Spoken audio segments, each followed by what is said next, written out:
Hey guys, this is Michael Payne, and today, sorry, this is my little recorder and it just shows up when I have to start it. Today, we're going to talk about the physics of sound, and on here I have a little text talking about some things that we'll go over. Try to go over today the waves, pitch and frequency, the decibel scale, and the Doppler effect. And here's the link where we'll be looking at those. And I have another link here talking about another thing I want to talk about called resonance. But let's just get started with this here. Let's just copy this here and get me on that page.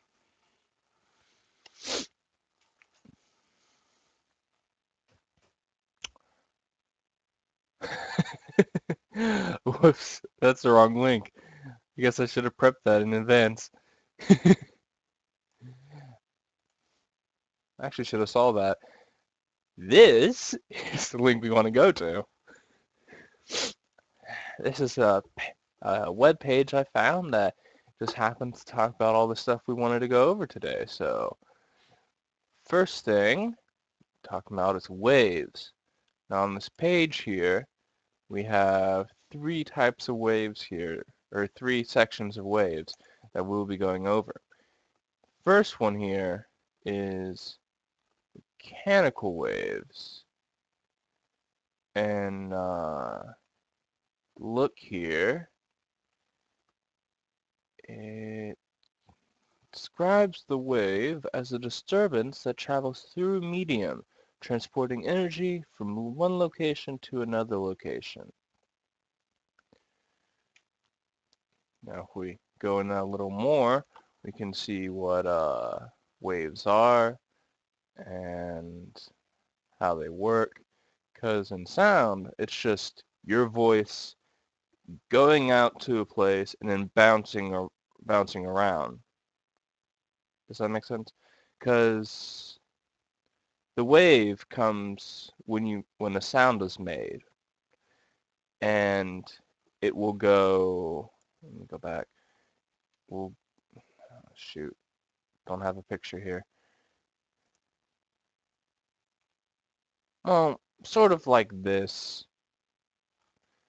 I mean, the wave is just going up and down, or for some reason in this it shows it being in the circle, but it goes like that, and it will bounce off objects, and that's something else that we won't go over today. Next thing I already sort of peeked into is longitudinal. They're waves, that should be a given, in which the motion of the individual particles of the medium is in a direction that's paralleled to the direction of energy transport. So, yeah, here's a good example here. If you mess with the waves of sound, like say this little object here, it'll make the waves get closer together or further apart. That makes sense? Because it says compressions and refractions, which that's a weird word right there. Oh. And all these tests that the people use to make this page, they do it with something like a tuning fork here, which, or just having a piece of metal, just something to test vibrations. And last we have here is pressure. So let's see. sound is making a wave that results from back and forth movements. Hey, this is what I was talking about earlier. Sound is result from moving back and forth from the back and forth vibration of particles through a medium. That's kind of handy. Now, how does it describe pressure waves here?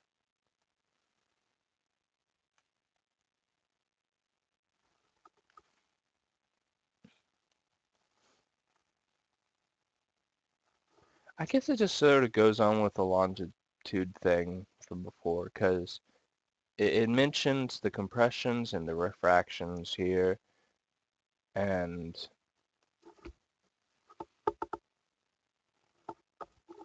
I guess rather than it being the waves being closer together, the actual waves would be smaller.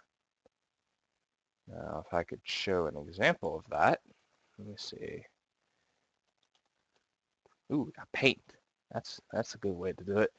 Now, a normal wave, or the wave it was going, is like something like this.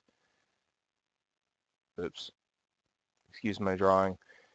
And when it is the longitudinal wave, something like this, where they'll get closer apart. Now, the reason I was saying it's similar is because on the longitude, it's going, making the waves come closer together further apart in these directions. But when it's talking about the pressure wave, I believe it's actually referring to directions of getting smaller or bigger, but more of like this direction, like more pressure is being applied to the wave. So I guess when you apply pressure that way, it would look something more like this, right? Now that looks like a wave. It's got its top thing here, and or the high point and the low point. And okay, we're done with the paint here. We explained waves. No, we don't want to say that. All right, now our little to-do list. Next thing we will be doing is pitch and frequency.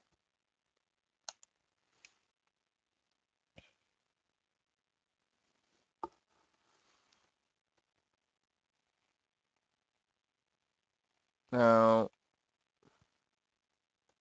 how should I investigate? What's this? Frequency. Oh, I thought I was gonna like give a sound or something. That would have been kind of relevant. That's unfortunate. The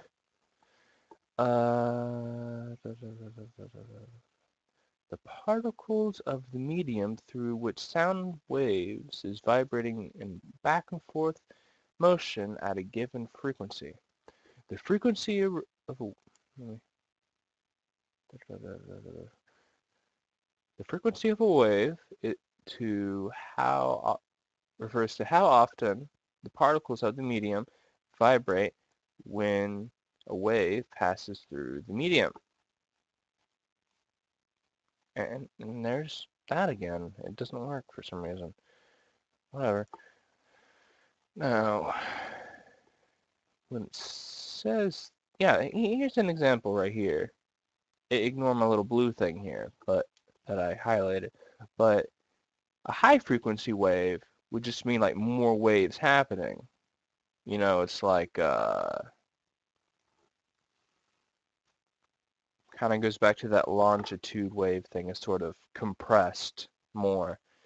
And the pressure or the low frequency, there's less of them. It takes longer for another wave to happen.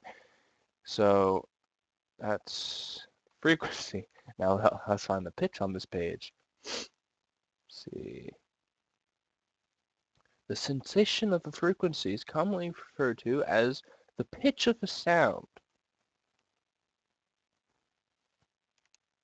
A high pitch corresponds to a high frequency sound wave, and a low pitch corresponds. Okay, so pitch is just sort of another name for frequency. Because high pitch. Oh, I guess I might need paint again. No, kidding. Nah, this project needs to be fun. We'll throw back paint. See, the high frequency. No, this is a different kind of wave altogether, but we're not talking about that today. A high frequency wave just means there's a text option. Let's see. This means high pitch.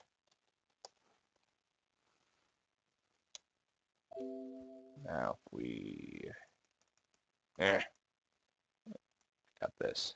Don't worry. Now if we go back to low frequency. Whoa, I have on the right thing. Doesn't matter. That's a low frequency wave. But based off the thing here, it is low pitch. You get the idea? And I use paint again, so that's cool. Alright, we'll just throw that away again. Or, actually, no. We'll keep our little paint fun here in case we decide to use it again. We shouldn't now that well, everything in sound is waves, so we'll probably use it again. To-do list, decibel scales. Now, commonly known as the dB, or thus its little,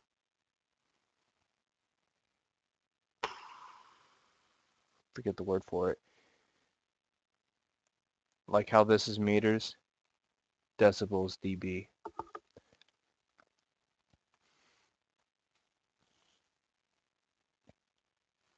Oh. Now, the decibel scale. We're talking. The decibel scale is it's a scale given to you determining how loud an object is. Like how intense an object is, I guess.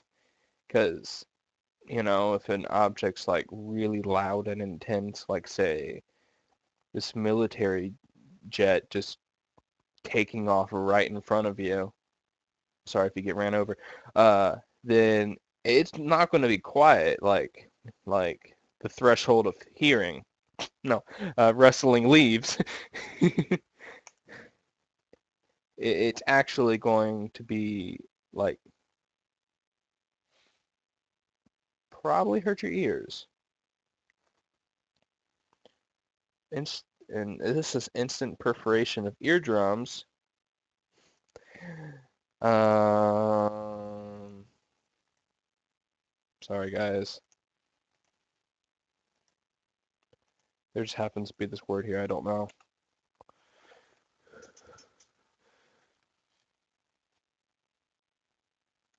It's a small hole in a thin material. Oh. So I guess your like eardrums just like explode when it goes to this level of decibel. So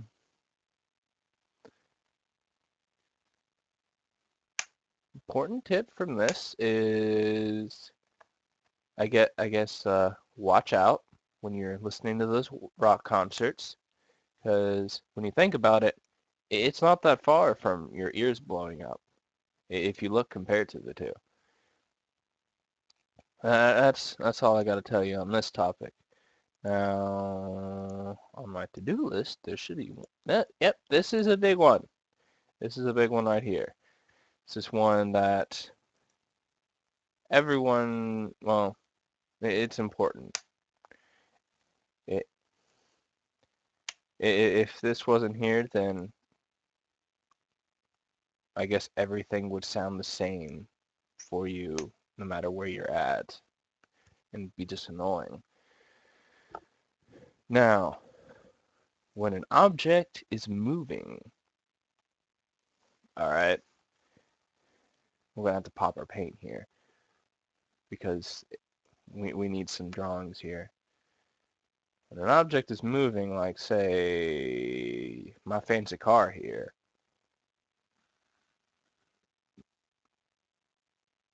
my fancy car, give it some wheels.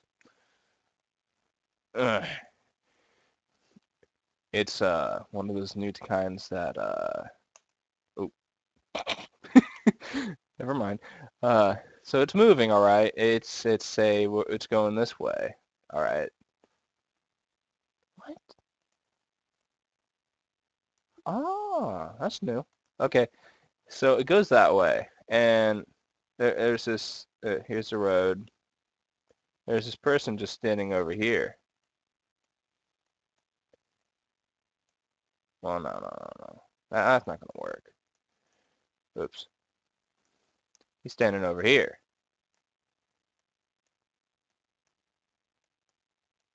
He's like,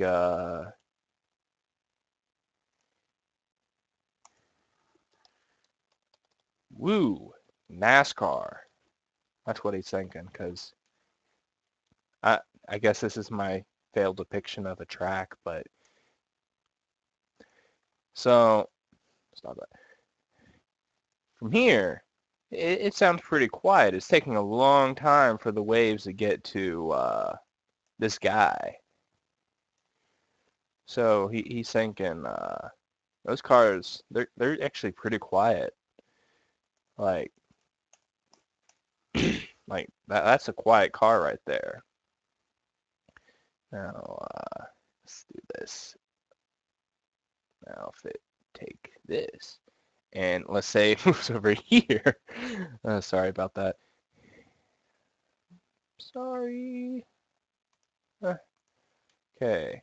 Suddenly it's like it's really loud. It's like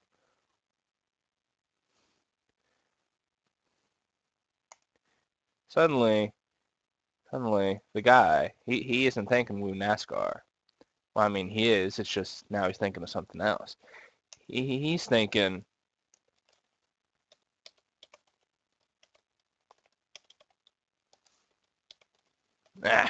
can't type.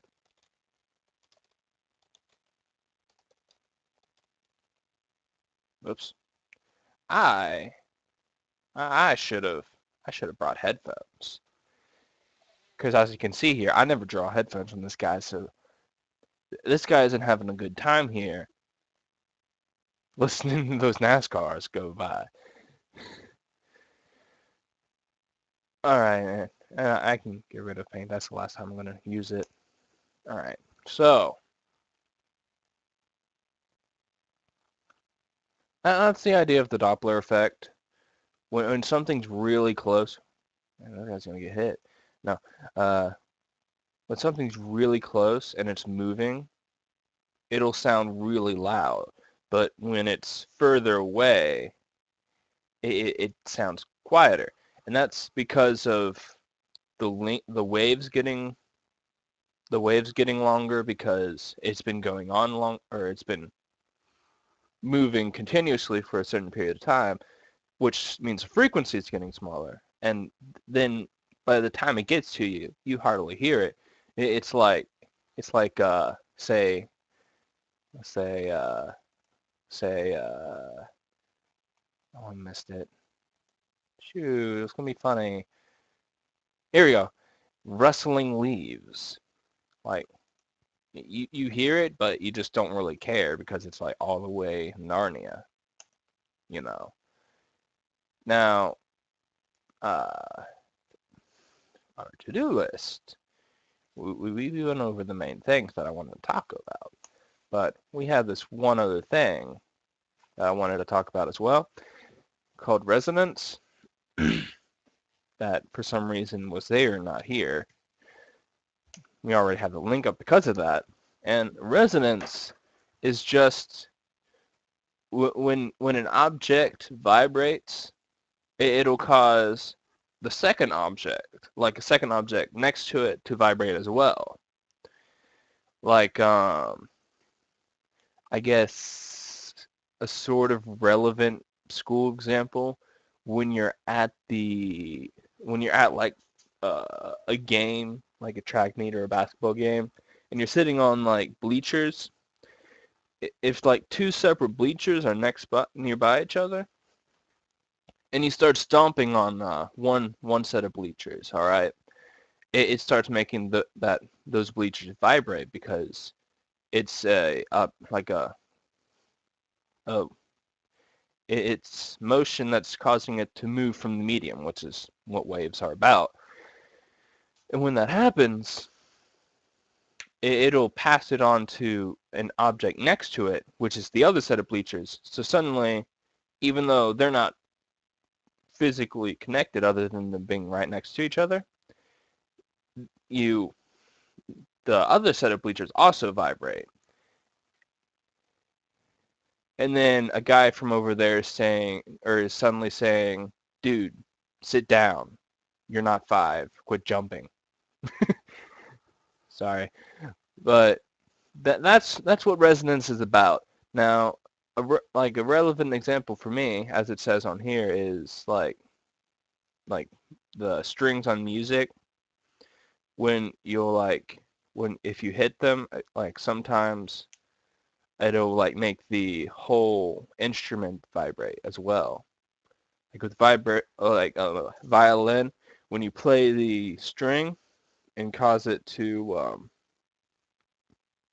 when you play it right, anyways, it can cause some resonance on the body of the violin.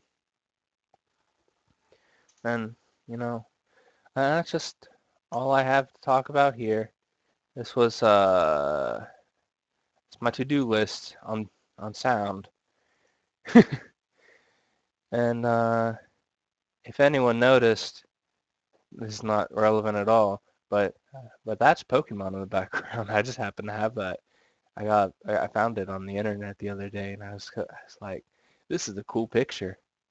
But anyways, thank you for watching this. That is, if it didn't take a whole period. And anyways, see you guys.